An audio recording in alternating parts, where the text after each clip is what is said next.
So I work with a local Palestinian child rights organization, Defense for Children International Palestine. We are the only local Palestinian human rights organization that focuses specifically on children's rights. We started in 1991 as essentially a legal aid organization, providing legal aid to Palestinian children charged in the Israeli military courts. So everything that I talk about related to Palestinian children in Israeli military detention comes from that work. Today. We have lawyers that work in both the military courts in the West Bank. So there's one here just north of Jerusalem, south of Ramallah. This is Al-Fur Military Court, and in the north you have Salem Military Court. So everything that sort of the substance that I talk about comes from that legal representation, the prison visits that we conduct each year, and all of that evidence gathering that we do to ground our advocacy and our outreach really on that evidence. So what I want to try to do first is set up the legal framework that exists in the occupied Palestinian territory because, well, one, I'm a lawyer, and I've said this before, I was drawn to a lot of the work that we do at DCI because of the way that you can use the law as a structure for moving things forward, right? It gives a very clear path of rights, wrongs, and then solutions to end violations and hold people accountable. But more practically, right, there are legal distinctions and sort of legal framework that are key to understanding I think the occupation in a comprehensive way. And also key to sort of explaining that to individuals in our Palestinian rights work. So we say Israeli military law, we say Israeli military detention, we say occupation, military occupation, right? What does that mean? In 1967, Israeli forces entered the West Bank, including East Jerusalem and the Gaza Strip, right? And they institute military law. What does military law mean? What is it? What's in its essence? Military commander has executive, judicial, legislative authority, right? Palestinians don't have any democratic or civil rights to, elect or vote for, the legislature that creates the law, the executive that would enforce the law, or the judiciary that would interpret the law, right? All three of those powers are held by a military commander. That's it, right? That's the starting point. So compared to civil law, right, we're at least generally familiar with how our laws are created, separation of powers, types of issues like that. Kind of the foundational legal piece to understand in the West Bank is that all those three powers are held by one military commander. So what it looks like when laws are created, essentially a military commander writes whatever it is down on a piece of paper, signs it, that becomes a military order that has the force of law over anybody located in the occupied territory. The foundations of sort of the legal framework, right? So occupation. What is military occupation? It comes out of international humanitarian law. So there's a lot of I think in the Palestinian rights movement in North America, there's sometimes a lot of messaging around the occupation is illegal, this, that, and the other. There's arguments around that, and there's things that sort of you can make and are moving on the international front legally, but sort of park that aside for a minute. Right? International humanitarian law sanctions occupation, right? So international humanitarian law regulates armed conflict. Generally, there's a number of different sort of treaties, Geneva Conventions, right? There's a number of Geneva Conventions that protect prisoners, civilians, regulate the types and means of weapons that can be used, right? So international humanitarian law regulates how you can kill people in armed conflict. It also regulates the obligations of armed forces after hostilities have ended, right? So 1967, war, Israeli armed forces occupy West Bank, including East Jerusalem, Gaza Strip, right? International humanitarian law is the sort of legal authority that regulates that. So Israel is considered the occupying power under international humanitarian law, and then obligations flow from that. One of those pieces is they can create a military law system to regulate sort of things in the occupied territory. Right? And there's a lot written on that. We could spend a few hours going through that. But just want to set up the framework. So legally, technically, military law applies to anybody located in the occupied territory. Right? So that would be me, that would be an Israeli citizen in the West Bank. Anybody located in the territory, the law would apply to them. In practice, right, it's only applied to the Palestinian population. So if you're an Israeli settler, an Israeli citizen, you have the benefit of Israeli civilian law applied to you by Israeli forces, by Israeli authorities. So if you're a settler living around Nablus in the northern West Bank, and you go and commit some criminal act in a settlement against another Israeli citizen, right? Police would arrest you, possibly call you in for questioning. If you were charged, you would be charged in a civil court in Jerusalem, likely, right? If you're a Palestinian in Hebron and you're arrested for, throwing stones, right? You're prosecuted in a military court in Offer. Right? And the distinctions between Israeli civilian law and the benefits and protections that you have under it versus Israeli military law are quite distinct. Right? There's quite a disparity in a number of different provisions. So the sort of takeaway is the foundational legal framework is a discriminatory one. Right? You have two sets of laws operating in the same area, and the only factor in determining which law applies to you is your identity. Right? So Palestinians, military law; Israeli civilians, settlers, have the benefit of civilian law. So I want to just jump in a little bit around sort of the specific military orders that relate to ill treatment of Palestinian children, because I think it sort of builds on the idea of I think people hear the law, they hear court, and there's an idea of justice sort of inherent in those words, particularly for North American folks. And that's really not the case, right? Occupation, what's sort of the goal of occupation? Not specific to Israel and Palestine, but just generally. Military occupation, what's the point? Control. Right? So why would a military court system be interested in justice? Right? It's really a legal mechanism created to legitimize that control aspect of the occupation. So to illustrate that, let's look at one of the key military orders that's used to do this. So Military Order 1651 is the order regarding security offenses, security provisions.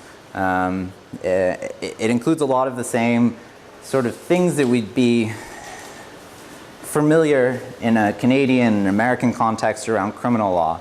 Right? You have assault, you have homicide, you have property offenses, but you also have these sort of more politically motivated or kind of occupation-related offenses like throwing stones.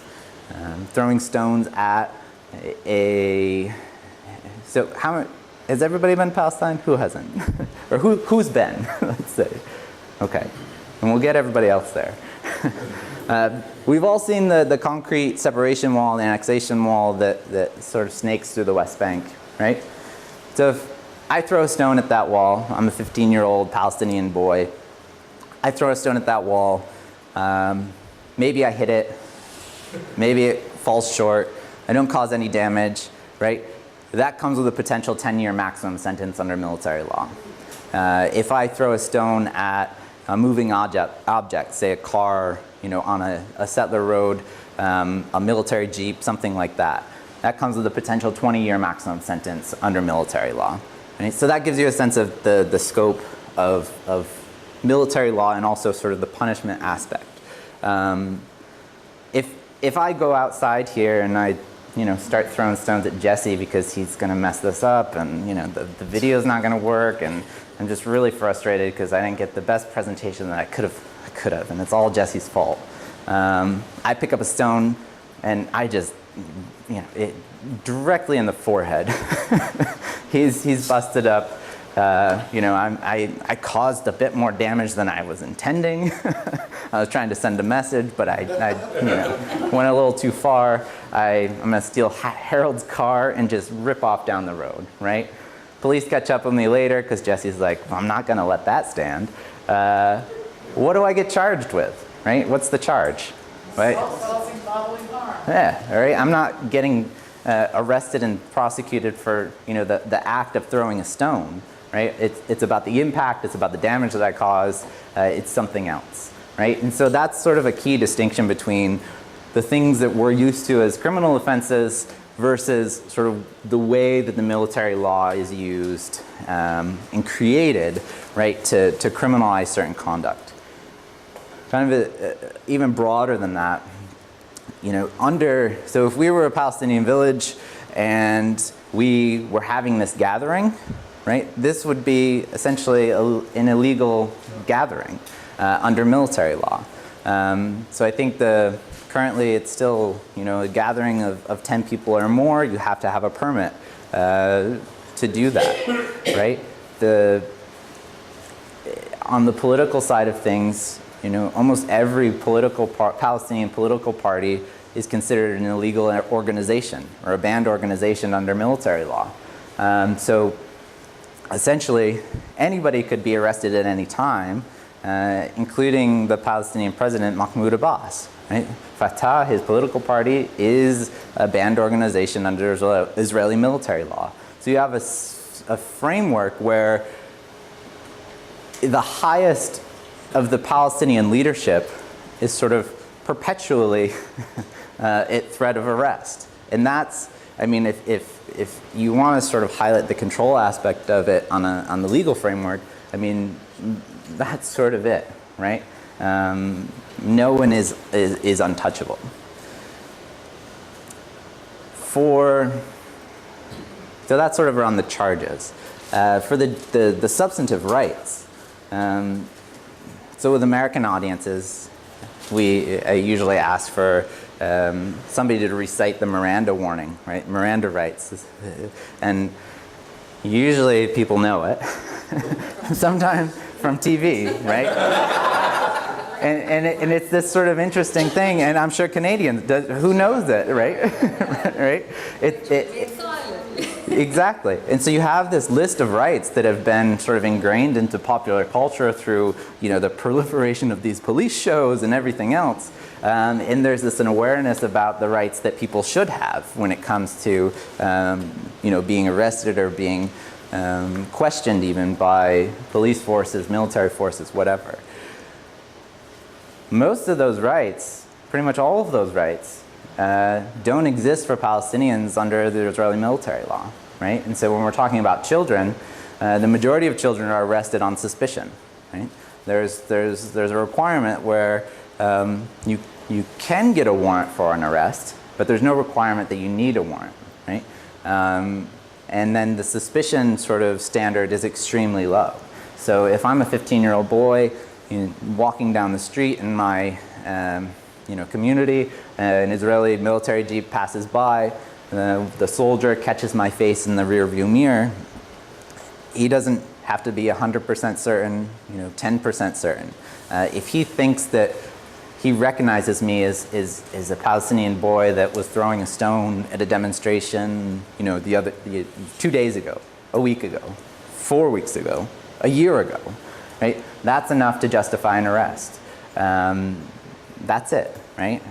He'll stop, hands will be tied behind my back, blindfolded, thrown into the Jeep, taken off to a military camp, end up in an interrogation room, and sort of the whole process starts.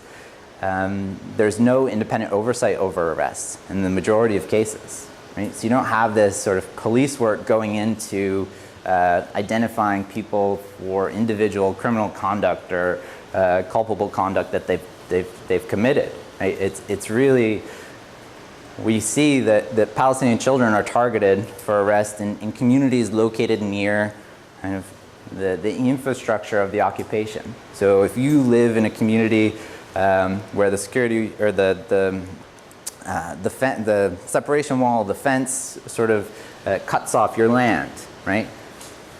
That community will likely have a higher likelihood of arrest of Palestinian children. If you live in these places where you have checkpoints and Palestinian communities interacting with soldiers sort of on a daily basis, Hebron is sort of the heart of it. Kids going through checkpoints to go to school, right? Daily basis, daily interactions. That's where kids are arrested, kind of in higher numbers. The age of majority under military law, or the age of criminal responsibility, right? So military courts have jurisdiction over anybody that's 12 years and older. So if I'm 11, it means I can't be prosecuted in the military court. Doesn't mean that I can't be detained on my way to school, pulled off into a container near one of the checkpoints, questioned for hours. No, that's what happens, right? And I'm sure some of you have seen that in person. So while that sort of floor for prosecution is 12 years old, we do see younger children in Hebron, particularly in some other communities where there's a lot of interaction between Palestinian children and Israeli forces through checkpoints and things like that, where kids are pulled aside, questioned, detained for several hours, sometimes overnight, and then released to either their family or Palestinian police or Palestinian forces, but not formally prosecuted in the courts. So there is an absolute prohibition on torture in international law, both in human rights law and the Geneva Conventions, international humanitarian law. It's sort of one of the strongest prohibitions on any type of conduct ever in the world, right? It's sort of a founding thing. The High Court has carved out, so through the military court system, military detention system, a lot of advocacy around the extreme sort of methods of torture that have been used against Palestinian prisoners in Israeli prisons. The High Court was eventually, presented with a case, several cases, and given that absolute prohibition is absolute, right? They still sort of defer and create an exception that allows torture against prisoners in certain contexts. And so that sort of captures the deference that's given to the military, the police in sort of this context. So even the High Court of Justice doesn't really, doesn't give a hard and fast no or regulation against a lot of the conduct that happens in the military courts. So there's extreme deference, there is some oversight and mechanism, but at the end of the day, it doesn't mean much because in practice, all of this continues, decade after decade. So these are just a couple of pictures to give you a sense of kind of what we're talking about, right? So we hear court. Sometimes the most interesting days of my job are going to offer military court or sound military court in the north with lawyers that are practicing, working in courts in North America. Because when you pull up here, it doesn't necessarily look like a court that you're used to. So this is a military prison, military court, military base. This is Offer. Some people have probably driven by it. When you've been there, it's just north of Jerusalem. That's it. This is inside, so there's a lot of different fencing and sort of security measures and a lot of sort of effort to get into the military court. These are essentially containers, right? Temporary containers that are the courts. So you have the judges, the panel that will sit there. This is a clerk and then a translator. And then kind of behind this, you can go to the next picture. this dock is sort of on the left-hand side of the container. You'll have the Palestinian defendants come in, they sit there, they have their hands chained and their feet are shackled. The process is very sort of chaotic most of the time, a little bit wild even. I mean, there's a lot of commotion, a lot of movement. The proceedings are all conducted in Hebrew with Arabic translation. Usually the translator is not so serious about his job. And I don't know, what people have seen when they've been to the military court, but my perspective and the things that I've seen is the translator is usually on his phone, kind of, texting, doing whatever as he's or she is translating the proceedings back so the defendants can understand what's sort of happening. Usually a lot of the children that are there, it's the first time they've seen their family, right? Their mother, their father. It's the first time they've seen an attorney. So usually their focus isn't, on following the court proceedings. It's really looking to see their mother in the back of the room. But one thing I wanted to highlight for everybody is we have a short film. Some of you have seen it the other day. It's about 21 minutes, I think, and it focuses on the stories of these 4 boys that have been arrested and prosecuted in the military court system. This is something that, when you think about what you can do, right? Part of the campaign, which I'll talk about a little bit more, is focusing on policymakers, right? Using sort of policymakers as a target to mobilize folks at the grassroots level around a Palestinian rights issue. So there's sort of 2 tiers of goals. One goal is to create space and engage policymakers on a Palestinian rights issue that's narrow and compelling. And then sort of the second piece is using these issues, using that engagement to create a network of people kind of locally that are working together on a narrow rights-based issue that creates space for Palestinian rights work. Sustained Palestinian rights work. So the goal of creating this film was to have something that brought these issues into your communities. So you can have film screenings. We have a study guide that goes along with it.